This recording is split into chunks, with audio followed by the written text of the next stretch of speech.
Okay, so I'm doing what I am expecting you to do right now. What am I doing? Sharing. Yes, I am. Honey, I need you to go do the thing, right? So you go to your page where you're seeing this right now. I need you to go to share. Hallelujah, somebody. I need you to share it. And not only do I need to share you to share it, I need you to tag some people. Can you do that? I think you can do it. So I'm gonna tag some people.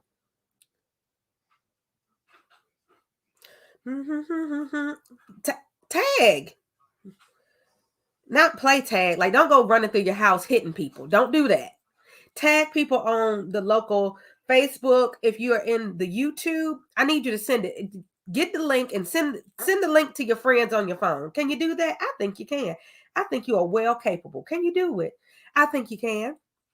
And just for my specific people, if you went to Northern Durham High School, at any point in time, I need you to go ahead and share this too with everybody who went to North. Can you do that? I think you can. Well. Welcome everybody to Leadership Live week 42. Okay, y'all, I'm proud of my shirt today. You see it? Look at it.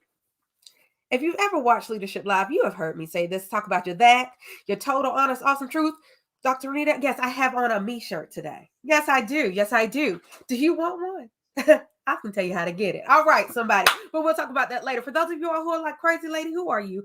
I am Dr. Anita, and I am so excited to be here with you for week 42 of Leadership Live. And what is Leadership Live? I'm so glad you asked. Leadership Live is a sharing of journeys, a sharing of journeys from fantastic leaders from every single realm of life. Because leadership is not just in the CEO office. Leadership is all around us all day, every day. And who is Dr. Vanita to be telling you about it? Well, honey, I am an educational leadership strategist. And all that means is that I enjoy and love working with growing and aspiring leaders to help them become more authentic in their leadership, to empower their fellowship. And at the end of the day, I want them just to have a greater impact on the world. Yes, I do. Yes, I do. Yes, I do. And how do I do that? I do that through coaching. Yes, I coach leaders one-on-one. And I also work with groups. I do group coaching. I'll come into your school, your church. I'll come into your small business. Hey, I'll come into your big business. You just tell me where you want me to be, and I will help get your leadership all the way together, because it is leadership that can make or break the things that you do, because your leadership affects your fellowship. Fellowship. Yeah, I made that up. Don't try to say you did it, because I did it and I got proof. I've been doing this for a while. But your fellowship needs your leadership. And if you are a leader who does not know how to follow, honey, that might be part of your problem. But we can talk about that in our sessions. I am also a wife and mother of four children. I birthed two and I own two. That made four. 2 plus 2 is 4. And my journey in this mommying thing led me the right stepmom, trials, tribulations, and triumphs. I talk about all kinds of leadership things in there. I know it's a stepmom book. It's about blended families. Yes, it is. But it's about leadership. I talk about my leadership as a parent. I talk about my leadership as a wife. I talk about my leadership in life, honey. All of it's in there. And if you've ever met me, it is just as candid as I am.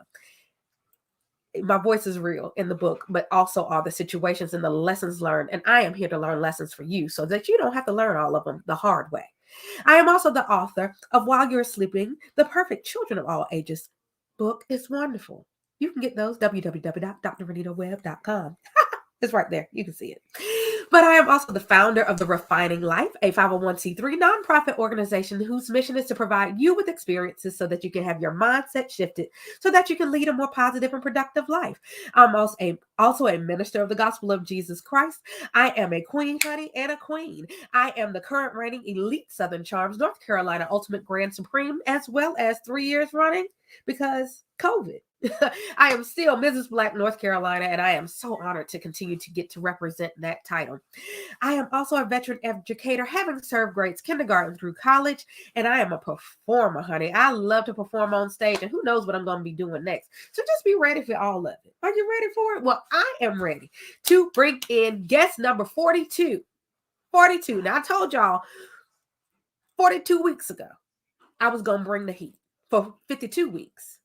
Well, I'm going to say 52 guests now because we've had some wonky things because life is real. But I'm about to bring in guest number 42 because she's amazing. Let me just say, she's fabulous. Are you ready? If you're not, get ready. Here she is. Siobahn Grady. Listen, I'm so excited. And when you said 42, that's an amazing number. I know we know some of the greats have that number too. So I'm Hello, it's a whole excited. movie about it. Absolutely. I'm so excited. You all, Dr. Webb, or Renita, as I know, Dr. Renita, we went to high school together. And when she says she's a performer, she's not lying. She actually taught me, taught me how to be a good performer, seriously. And so I'm excited to be here tonight with you. I'm so Well, I excited. am so excited. Okay, so for those of you all, okay, so I don't just bring anybody onto my show. Like you got to be a somebody in somebody's realm somewhere doing something, right? Well, Dr. Grady, this she has a statue. How many of you all have a statue? I'll wait. Look at she is holding herself. This is a replica of the real statue, that actually is my height. So I'm tall. The real statue in person is my height and in my likeness. But they actually sent this to me this weekend, a little small replica of the statue. So I was really pleased to receive this. So, oh, see, when I bring, I know people. I know people who know people who are the people. All right, and Dr. Grady is one of those people. Oh my God, she has a statue. I bet you nobody said I got a statue when I said I'd wait. I'd be waiting forever if I waited for you to say you had one. But what I am going to do right now is allow this fabulous and wonderful woman to tell you a little bit about herself and her topic for tonight. I'm going to step out of the way. Dr. Grady, go ahead. Take it. Yes, absolutely. So, first of all, thank you for joining us tonight. I hope that there will be something here said for you to receive. And a little bit about myself. I am a three-time HBCU graduate. As you see, I have North Carolina Central on because it's homecoming to the Eagles this weekend. And I'm also a professor at North Carolina Central University. But I'm a graduate of Winston-Salem State University, also, again, NCCU, North Carolina Central University, and also North Carolina A&T State University, where I was able to, in 2018, graduate as the first woman to receive a PhD from the university in computer science. I'm very proud of that. I'm also an ambassador for STEM. So, with that ambassadorship, I was able to get a statue in my likeness. It was me and about 120 plus other women from all of the United States in various STEM disciplines. Outside of all of that, I'm in a sorority, Alpha Kappa Alpha Sorority Incorporated. I'm in the junior league. I'm in all the organizations. I love serving my community, and I love actually bringing others into computer science, which is my discipline. So I'm very pleased to be here. I love what I do. And one thing that Renita and I talked about before you all came on is just, feeling like a leader. And I told her, I don't often think of myself in those terms because I'm just doing what I love. And somehow me doing what I love actually positions me in a prime spot to be a leader and also do what I love as well. So happy to be here. I'm a wife, I'm a daughter. I already told you I'm a sorority sister to the ladies of AKA, and I'm just a great friend to have too. And Renita is my friend. So that is it. Yay! Okay, so let it be known for those of you all. This is going in a whole nother realm, but we're gonna touch it right now.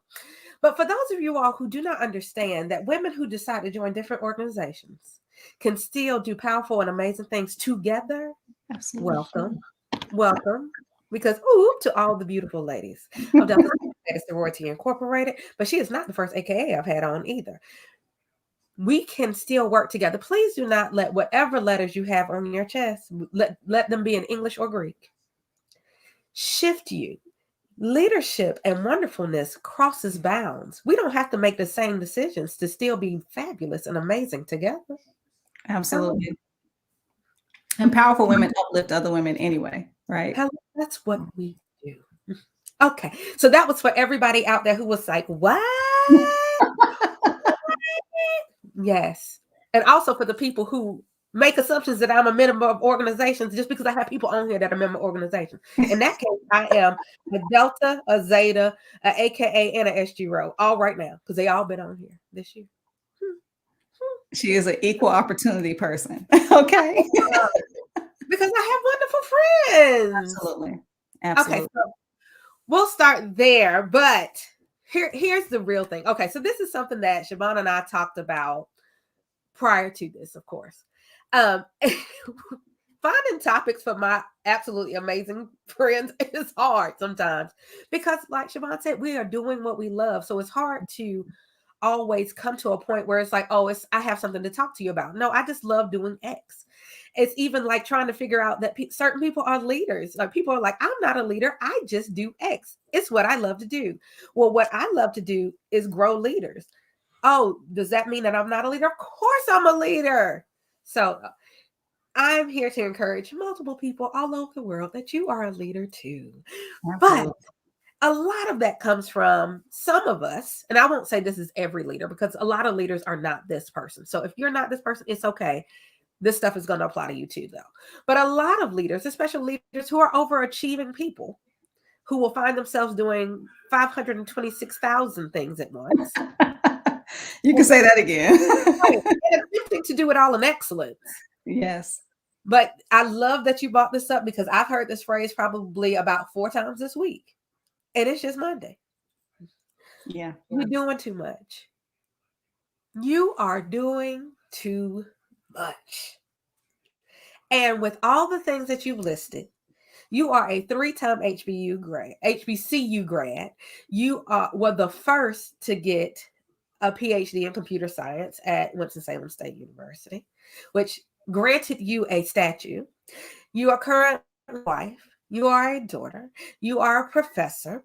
And I'm sure this is only grazing the surface of what you do because you're also a member of Alpha Kappa Alpha, which I'm sure you don't just show up to chapter meeting and do nothing. So we're grazing the surface of what you do. And just in naming those things, we've already in somebody's mind said, oh, sis is doing too much. Yeah. Walk me through this journey. When did you start doing too much? Oh goodness. I probably was born doing too much, to be honest with you. But I think I really started to notice that I was doing too much, honestly, when I graduated from college. I was a person when I graduated, I was volunteering a lot with different organizations, mainly because at the time I was single and I wanted to be productive with my time. And also, I genuinely enjoy helping people. And so at the time, and when I say the time, talking about spending my weekends doing volunteer work with different organizations, getting up early on Saturdays while I was working my full time job. And people would say, why are you doing all that? You're just doing too much. And I just want to fast forward a little bit to now. All of those same things that I was doing at that time when I first graduated from undergrad, those are the same things I'm doing now. The difference is it's magnified because I now have, a different role. I'm a professor, I have my doctorate, but it's not different from what I was doing, 10 years ago. But to some people, it might appear as if I'm just all of a sudden doing these things. But honestly, it's been 10 plus years in the making. But I think oftentimes people can't see the vision, and they shouldn't even see the vision, right? Because it's not pertinent to their life. So a lot of people could not see the vision of what I was doing, which was building my experience, building my resume, because all of those volunteer roles allowed me to learn how to run events, how to work with a diverse set of people, how to manage my time. It's so many things that all of that volunteering allowed me to do, which now allows me to actually get paid for a lot of the things that I do now. And I spent a lot of time also doing things for free for many, many years, which is something Dr. Renita and I talked about. A lot of times people want to get to paid status, or as the young people say, I'm trying to get my bag. And it's like, but there's some steps that you have to take first in, demonstrating a certain level of excellence while you don't have the experience. And so I think a lot of people couldn't see the vision. I also worked a couple of different jobs at one time, but I was saving my money. And so they didn't know that. It just looked like I was doing a whole bunch of things, but they were actually all strategic into getting me to where I am today. And so I think a lot of times you have to discern whether or not you are actually doing too much, because there is a certain thing as honestly doing too much. And that's what I mean as far as health wise, when your body is, shutting down and you're not well, versus you actually getting to your purpose. And that's what I was doing, getting to my purpose. And if you can find what your purpose is in life early on, that's excellent, because some people honestly never find what their purpose is in life or their passion. And I just thank God so much that I was able to figure out my purpose, my talents and gifts earlier, so that I could be in position now to do what I love to do. Oh, that's amazing. And you brought up so many things. I have words circled. I always like to warn people, like people who are viewing, I'm like, look, I am writing notes. I hope you are doing the same. Because if not, I will lose some of this because I get so engrossed in the conversation. Yeah. But you talked about all of these things being in the making 10 plus years before people started to recognize. Some of my favorite things to read are on social media when I see the list of these people who are like the big famous people, and then you see when they hit their break. And to see that people are hitting their big breaks in their late 30s and early 40s, and some people in their 50s and 60s. And for us to live in our 30s, 40s, 20s and think, frustrated because we've not arrived. Right. Living in this microwave life that we live in. We want it now. We want it instant. We want it ready in a minute. We want life to be that way too. And we have to remember that as we are leading our own lives, that it's just not going to be that way. That everything does not happen that way. Yes, you may go viral and become an internet sensation and find yourself in situations blah blah blah blah blah blah. And I love that people think that was Tabitha Brown's story, but I love that she reminds us, oh no, baby. That was Yes. not it. I remember watching her do Mhm. her TTLA sandwich video in the car, and I went to Whole Foods and got a Yeah. TTLA. I even did a video of my own to say I confirm what Sister Tab said Yeah, about the sandwich because it's that good. My God, my God, my absolutely. God. That was what Tab would say. My God, my God. I feel like we're close. She does not know me, but we are Yes. so close, but so far away. Did you get Uh, her seasoning? Did you get the I seasoning that don't. It sold out before I I know, could get I it. wasn't able to get it either. I was I'm hoping you did. but I have friends who did. So once again, I Yeah, feel like I'm me even too. closer to her because they are having sunshine seasoning in their life. Sister Tab, I need you to bring it back. Uh, Absolutely. McCormick, bring it Yeah, back. absolutely. Um, but to hear her talk about her journey and how people didn't see, or I knew I recognized her from little things that I may have seen her in before that TTLA video when she went viral, and all of a sudden now we have Tabitha Brown, Yeah, and then that's they right. they they are experiencing that this season of her life, but they don't. Well, some people do. If you actually pay attention to her, you know her journey because she's so candid and forthright with it. But it's a Yes. lot of people who experience that. We look at the Oprah Winfrey's of life. Well, look at old Oprah. It's like when we Mhm. talk about Big Luther and Little Luther. Right. Well, we look at fan flipped, feathered Oprah versus where she is right now. Honey, that was not overnight. People put in their dues, and you may or may not Yes. see that, but you have to understand there's a journey to getting Yes. to where you are. You didn't wake up one morning and decide you're going to have a statue. Oh, no, ma'am. No, ma'am. And I dream big, but I didn't dream that big. And that's just me being honest. I did But not. it also shows us God's abundance for our life. He Absolutely. will bless us beyond anything we could ever fathom if we go for the thing that we think is big, that we Absolutely. think is audacious. We can have our minds blown. You have a statue. I know. And you listen, I don't want to start crying, but it's a surreal thing. I went to see it this summer with my husband, and it was just beautiful. And there was a young lady walking around the exhibit, and she was enamored when she found out that one of the scientists that was there, the statue was actually there. And I was able to take photos with her and her mother. And to know that I have that kind of impact all over the United States, wow, I can't explain how that feels. That's a real it's a real moment. And so it felt amazing to have that kind of impact in STEM. And again, I'm just doing what I love. And to know that I'm touching people and helping them see themselves in computer science. That's not a, you know, female dominated field. It's a male dominated field. And when it comes to minorities, the numbers get even lower. And to know that I represent something to a lot of people, that means a tremendous amount to me. So let me tell you, one of my favorite, and this I promise you all, I'm going somewhere with this. One of my favorite television shows, which I mean, when I say it gives me the tee hee hees, I giggle and giggle and giggle, is The Big Bang Theory. Uh-huh. And one of the things that I love about that show, I mean, one, because the characters are funny. Mhm. Two, because for those who do not know, and I don't know how if you know me, but some of you all don't know me, so this may be why I am a nerd.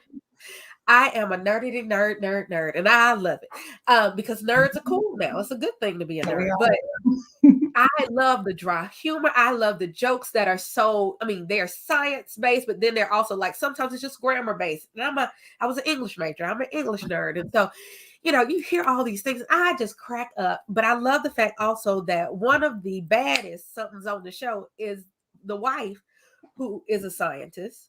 But then Mhm. you see this other woman on there who is actually also a scientist. I mean, killing the men just with all her wit and knowledge.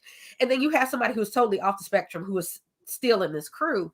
But I love the Big Bang Theory, and I Mhm. love. But I think a lot of people got attracted to it because the idea of a scientist is so far reached. Right. Who knows a scientist? Like, Yeah. especially one who works at a university and has a PhD, and you know, and then they're clearly like no black characters on the show. Right. It's true. But it's also the industry. Like that is Mhm. not atypical. You can go somewhere in that industry and there be not a person of color in sight, but we do have Raj on there. He is Indian. And Mhm. so we have that splash of color. But my goodness. So here you are being this, in a lot of our minds, this fictitious character in real life. Right. How did you get into this world of STEM and what made you? Because I have a PhD, so I know this journey. And I know what my journey was like for me getting a PhD in leadership and education administration. I cannot fathom the journey to getting a PhD in computer science. What made you push? How did you get this love? Like, where did this come from? Uh, yes, it started in seriously in my childhood. It started in my home. My parents were in this. So my dad is a mathematician, and my mother worked at IBM until she retired from IBM. So I had the technology. I had living role models in my house, and I had a lot of time because I was the only child. So didn't have a lot of other people to play with. So Only um, children stand up. Woo-hoo. right. So I was on my video game console. I played all the video games. I would beat all the boys. I didn't even know that was a thing, but clearly now I know that was a thing. But it was just a normal occurrence to me. I used to beat my little cousins. I'm like, let's get on the game. I'm gonna beat you again, and and I did, and it was fun. Um, Moved to, and I hate to say this because I'm getting ready to date myself, but moved to internet. All right, dial up, which the young people know nothing about I now. love to tell people. I remember when the internet was a rumor. Yes. But moved to dial up. I went from, gaming on, the console to bringing it on the computer to then the internet coming around and me learning how to develop my own website. And I learned how to do that when I was in high school, or maybe middle school. I can't remember the exact time frame. And then I had the opportunity to participate in something called MSEN. I still forget what the acronym stands for. Math Science Yes, Education Network. I got you, yes. girl. So thank you. So I was doing those Saturday academies as well, which was, again, feeding the love I have for science and math, to then going to college, where I decided to major in computer science. And to fast forward from there, let me go to when I graduated. Once I started working in my field, I wanted more money, and I wanted to more skill sets. And so, one way to do that is definitely education. And in my field, you can do that through more education, or now we have certifications. You can do it through certifications as well. And so I decided to go back to school when I was working and get my master's degree. Now, originally getting a master's degree was not something I had even envisioned for myself. When I graduated from undergrad, um, that was a huge achievement. And I hadn't thought much, beyond that. But then when I had the opportunity to get my master's degree, I said, you know what, let me see if I can do this. Why not? And a lot of times, to those who are watching who this might not seem like a big deal, in the Black community, a lot of times, many of us are first generation college graduates. And for graduate school, some of our families don't have people that go to graduate school. So a lot of young people may be the first ones to get a graduate degree. And Mhm. so I knew that I wanted to see if I could get a master's degree, but I wasn't really sure. Well, kick in that overachiever in me. I worked full time and I worked full time and I got my master's degree in 1 year. I just challenged myself. I was like, I want to see if I can do this. I did it. And after that, I believe I got promoted 3 different times after that on my job. So the degree really did work out for me. Now, in doing all of that, at the time I was working in information technology and higher education. And I was doing technical work, but I realized something. I was like, I love technical work, but then I realized I actually like people and I like to train them to um, get the technology to do for them what they were wanting. And so I realized I had 2 passions, that I love technology, but I also love people. And I thought, what better way could I do that? Merge the 2 things I loved in a PhD, where I could be a professor, teach people, but still do technical things. And so I decided again to challenge myself and say, I wonder, can I do a doctorate? Because I didn't know anyone other than my college professors. I didn't know anyone that had done this. And so I challenge accepted. And I went on that journey. No, it's not easy. No one who has a doctorate, I haven't met anyone that it was easy for. So it's a very when you decide to go on that journey, um, yeah, I don't think anybody who's embarked on that journey really knew what they were getting into. Let me say it that way. At least I didn't. And so you start off, right? Because some people say, "Oh, I just want to be Doctor So and So."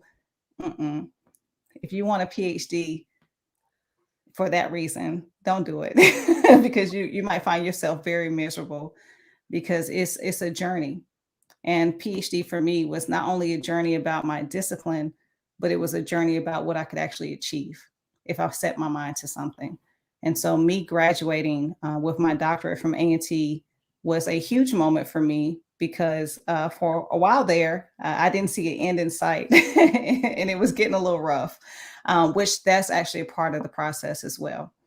And so when I was able to do that, lo and behold, I'm actually in the same department at NCCU that I got my master's degree from. So it's a full circle moment for me. I'm actually in a department that I actually graduated from. And so, me teaching the students at NCCU, I am a full blown representation of what they can be and achieve because Mm.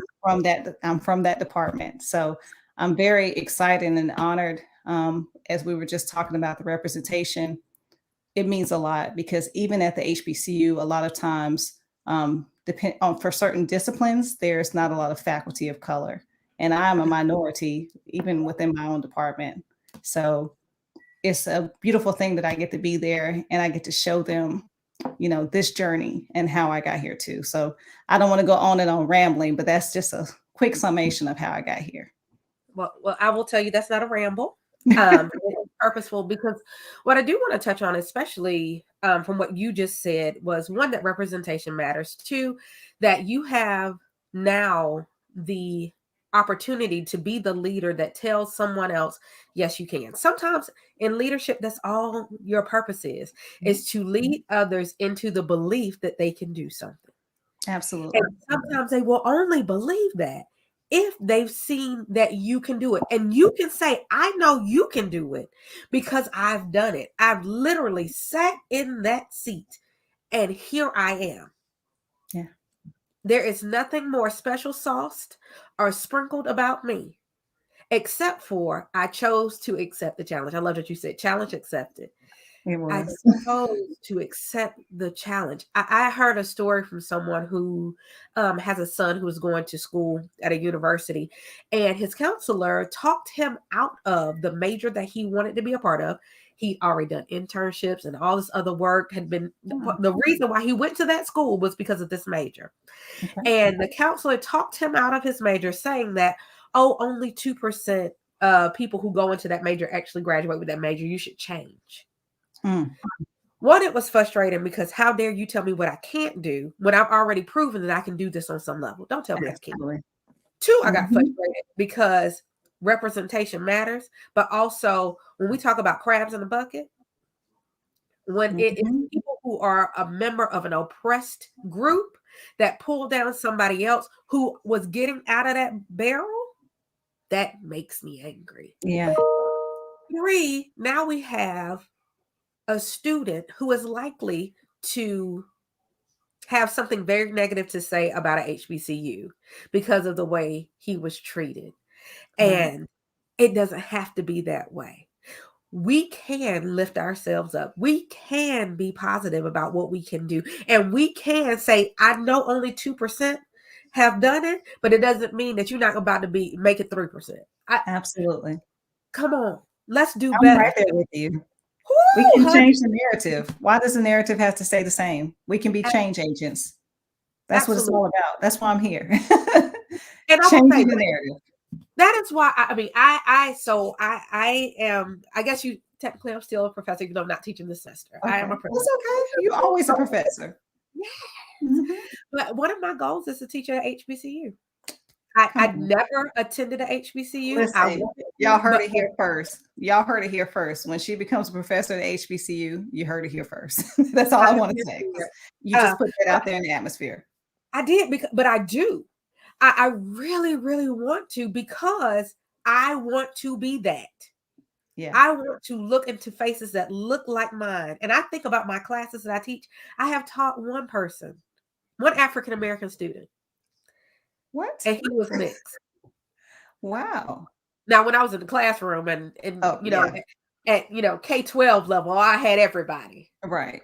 But if I raise your hand if you ever had Miss Leak or Miss Webb or Dr. Webb, God bless you all because you dealt with all the entities and facets of my journey in education. But it's just something about I want to have that moment, that feel. I didn't go to A&T, but I Mhm. did go to A&T homecomings, and I promise I was one of Did those you go people. this past weekend? No, To no, AT? I haven't been to a GHO in years, but I mean, but in college, I was, I was proud to be an Aggie. I was not one, but I was one. But it's just something about different about that field. But I also feel like that's an opportunity for me to give back to my community in ways that Yeah, I have not before. I love that. But all of that to say, one, that's amazing that you get to have this full circle moment. But I also like the fact that you talked about this moment where your vision changed. Mhm. First and foremost, you had a vision. Yeah. Leaders, you should have a vision. If you don't have one, you're likely leading people into damnation and you don't even know it because you're just leading them blindly yourself. You can't be the blind person. Yeah. Somebody's got to be able to see, and that should be you. But you You're talked about right. your vision changing. When you finished that undergraduate degree and when you finished that master's degree, what caused your vision to say, oh, I didn't see enough? Yeah. I didn't ever see myself getting a master's degree. So when I was able to achieve it and get it in 1 year, my mind was blown of what I could do. Mm, I worked full time, went to school full time. That was tough. And once I saw what I could really do, what she could do, what she could do with God, right. I realized that all when it says all things are possible, it's real. You have to believe it and also do the work and you can achieve. And I think so often, and I'm just speaking for myself, we don't see enough of people achieving sometimes. So it seems so, it seems unattainable. But I think it's something to be said about when you set a goal and you actually meet that goal. It feels good. And so when I was able to get my master's degree in a year, work full time, and I had some challenges happen during that journey that I will not speak on. But when they say the devil is busy, the devil's busy. And the fact that Mhm. I was able to overcome all of those challenges and still achieve and graduate with honors, I realized that there wasn't anything I couldn't do. And so that was the game changer for me.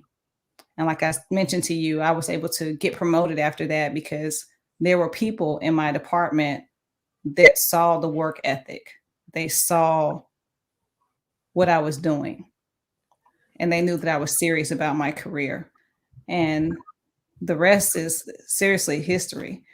Because after that, I became curious. Well, if I could achieve that, what else can I achieve? You're smiling over there. So Okay, so I'm just loving your words today. So I love that you said curious. I was really on achieve, but then you said curious and it took me to a new place. But one achievement, I think that some of us are so this is something that I harp on with my children. I harp on it with other people, that we are so discouraged about allowing our lights to shine. mm, And because we do not allow our lights to shine in the way that they should, we got some bright lights. But we are so discouraged to doing that because so many people are intimidated about their own light when they see light, which is a concept that I really do not feel. I won't mm, say I don't understand it, but I really don't. But I don't feel it either. At least not at this point in my life.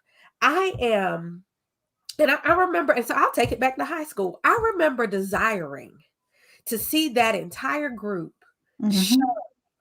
because if I shine, I mean, we bright, but we're not that That's bright. right. But if we have everybody on that stage shine, Mhm. nobody can deny us anything. And I feel Absolutely. that way about people. Like, so I love the Dr. King quote, where it's talking about, it, light cannot cause your light to be any dimmer. Like, light That's only right. causes more light. And so I take on the thought, and I talked about this at conference. This was probably my women's conference that I have every year. It was probably Mhm. back in 2016. And um, the question was, or the statement was, that you are a light carrier. I love that. You are a light carrier. And I looked at the poem from the Statue of Liberty, and it talks about, give us your tired, your poor, your Yeah. huddled masses yearning to be free, the wretched refuse of your teeming shore. Send these, the homeless tempest tossed to me.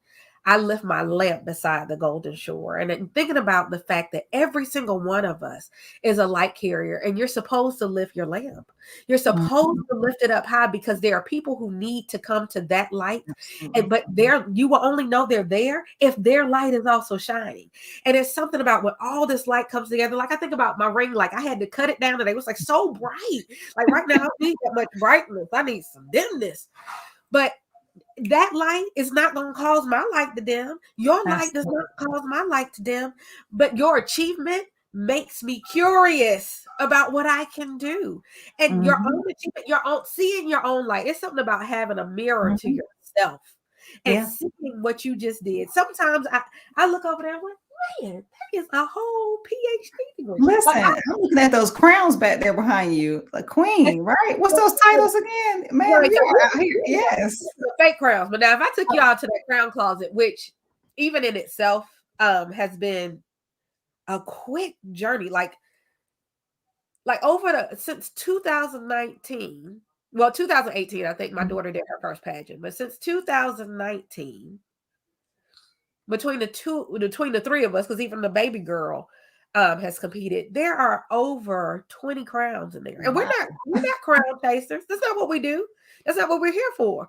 We went to do something, and my daughter's light caused my curiosity to peak, to say, I can I love that. still shine at this time in this way? I love And that. once I did it, I could see Mhm. that light, and I became curious, just like you. What Yeah. is the next thing I could do? So I am no longer limited, because I've seen my light shine in this way. But it is that curiosity. And so I think about when I was teaching, and I was teaching in Winston-Salem. My first teaching assignment was in Winston-Salem, North It Carolina. was. I love Winston-Salem. I love Winston. Mhm. Uh, and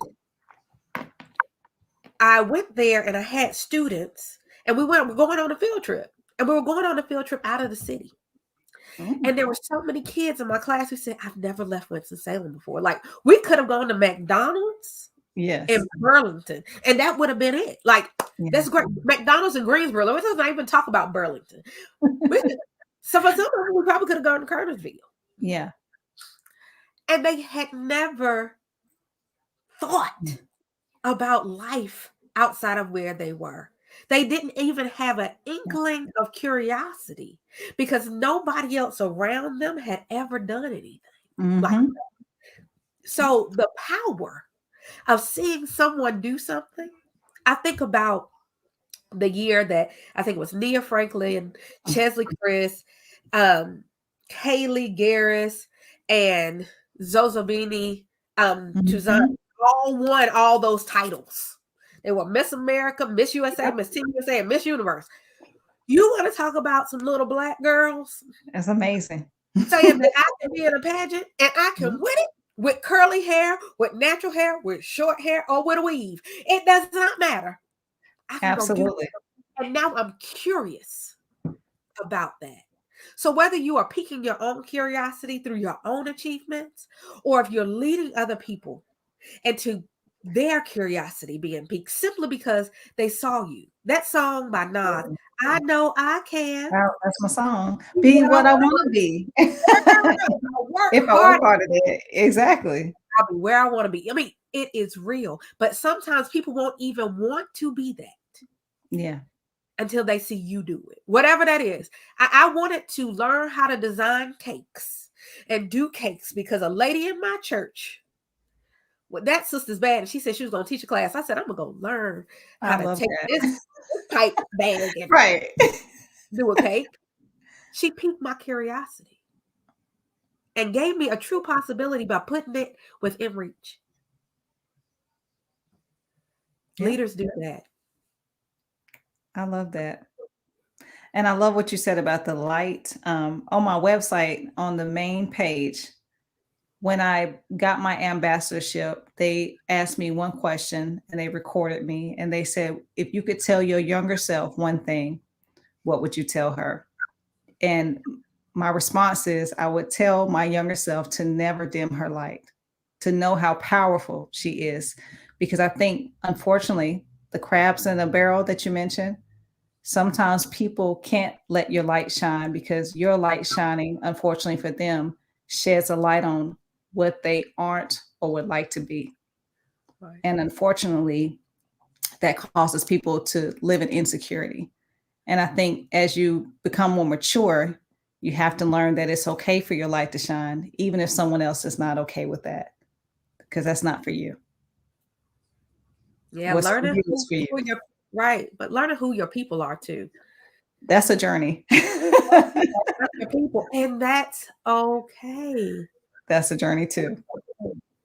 Because people change, just like how we change, our vision changes. People are allowed that same space too. So even having the right circle, hopefully your circle won't change. But if it does, sometimes that might be okay too. Right. Let this we're gonna go back to them letters I talked about earlier. Let's go back. Let's go back to those letters. So some of us are so stuck behind a letter that we lose opportunity to connect with our people. And I'm Hmm. gonna go even deeper. This is to all, don't get mad at me when I say this, Black Greeks. Don't do it. And I know somebody about to be mad at me right now. It's all right. You might not be my people. Your line brothers, your line sisters, guess what? They may not be your people anymore. They probably weren't your people then. Let's be real. I'm not going to talk about the Black Greeks. But all Yeah. people who you've been around for whatever reason, it may be your church members. Hello. Yeah. Did you leave the church? Are you still a member of the church? Because you've been a member of the church? But because you're trying to make them people your people, maybe they're not your people. Maybe that's not your denomination. Maybe you don't need to shout every Sunday, or maybe you do. But find your people. Oh, you live in North Carolina your whole life? Are you in South Carolina? It's somebody on here right now from New Jersey. Had I not taken the risk, and gone to Pennsylvania. Oh, wait, I didn't even meet her in New Jersey. But had I not taken the risk and gone to Pennsylvania and allowed myself to be exposed to new things and new light with somebody who was doing the same thing I was doing Yeah. and supporting her and representing in her land and letting her have her light and shining her light for her, I wouldn't have connected with a person from a totally different space whose light also needed to shine. She got mad at me the first time I met her because I encouraged her. To this day, she will tell you that I am a bully. Because I bullied her into excellence. I bully her with love. And I will forever encourage her. Forever encourage her. But from the moment I met her. But if I was afraid of my light, and if I was a person who was constantly afraid of my light being dimmed by somebody else's light shining, I would not have met my assignment. I understood the assignment. Yes. My Mm-hmm. assignment was to encourage her. Her light shining, all it did was bring more light into my life. And she lights up my life, even when she don't want to. That's so sweet. Even when she doesn't want to. But I think about every person that I've had an opportunity to connect with. I wholeheartedly carry my light. And I realize that it annoys the heck out of some people. People can't stand it sometimes, and that's okay. But at this age and at this point in my life, and the way I'm choosing to lead my life and lead others, it is imperative that I let my light shine. And I even think that sometimes I don't even let it out at full throttle. And I'm ashamed of myself when I realize I'm doing that. No, sis. You got to shine. There's somebody else looking for where you are, and they can't see you because your light's not shining. It's some STEM babies who did not know what STEM was until they heard about, at some point, Dr. Day, or they heard about Dr. Grady. Absolutely. And listen, my journey is ongoing. It hasn't stopped. This is a lifetime thing. So for those people who are listening today, I want to back up to something you said way earlier. You talked about the things that you did after college. You talked about volunteering, and then used a word that I think is a cuss word to some people since the pandemic hit. Or it is a challenge word for some people since the pandemic hit, depending on who you are. And you use the word productive. Productive. And I think that, so I'll ask you this question and then I'll tell you what I think. So, what does productivity mean to you? That's a good question.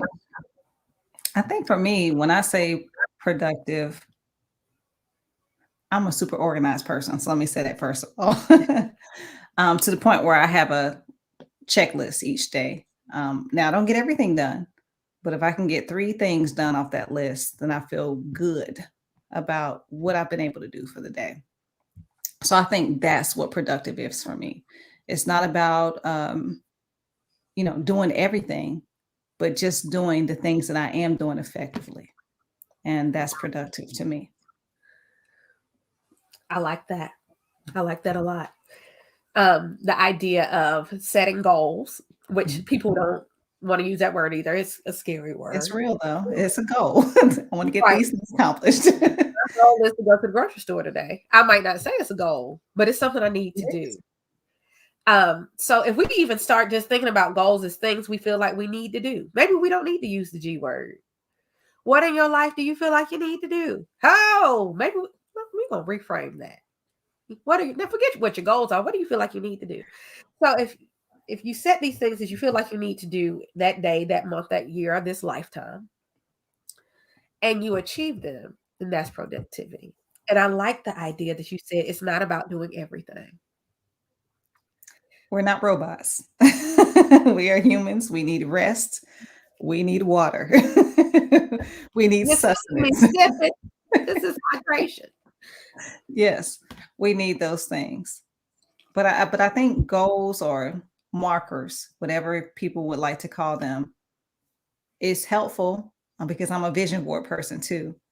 Again, like we discussed earlier, you have to have somewhere you're going, and that includes for each day as well. You got to get up out the bed. You got to put your feet on the ground. But when you put your feet on the ground to get out of bed, you need to have some type of purpose. And again, it could be I'm going to go to the grocery store today, or I'm going to try to respond to 25% of my emails, or whatever your thing is. But having some type of marker that you feel good about and that you're going to get paid to do it if you're working, right? You got to do a job. I think those are helpful things that can help you in personal, but also professional. Absolutely. Absolutely. But I love the idea. So your markers for the day or your things that you need to get done this month, this week, this year, this lifetime are your things. Mm-hmm. My things that I want to get done today, tomorrow, this lifetime are my things. But guess what? Your things on your list don't mean that my things on my list are better or worse. And I Absolutely. think that in our you're doing too much because we're two people who've heard that. Yes. Uh, I don't think that my doing too much should make your doing whatever you do make you feel bad.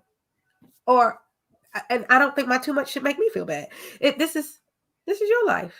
You lead it as you feel governed. You like you said, the vision is for you. This is not a group project. Yeah. Like I might need some people along the way because I do believe that we are interconnected beings. We're gonna need each other for something. But at the end of the day, my vision is my vision. This is the vision that was given to me. I might need to write it, make it plain so people can read it and run it. But Yeah. it's still the vision that was given to me to fulfill. This is not your vision. But my vision that was given to me is no better than the vision that was given to you because that's your vision. Can I share something with you really quick? I Yes. hope this doesn't take us too far into overtime. But you mentioned a microwave earlier, but I'm going to venture out to say a microcosm. Social media puts us in this space or some type of vacuum where people are trying to quantify posts rather than actually understanding someone's life. And really, I'm trying to understand someone's life is not for you because comparison is the thief of joy. But trying to understand what people are doing and telling them they're doing too much based on social media, that might be a bad place to start anyway, because people only show you what they want you to see. It's virtual. You have Absolutely. no idea what people are doing on a day-to-day basis.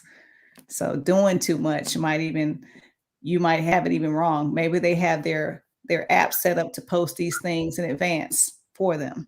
Yes. While you think they're doing too much, they have it on autopilot. So Amen. Somebody. Scheduling posts is realer than real.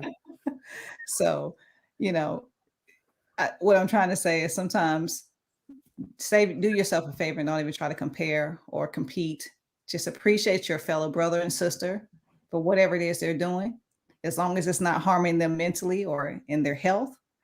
Maybe doing too much is actually doing just the right amount.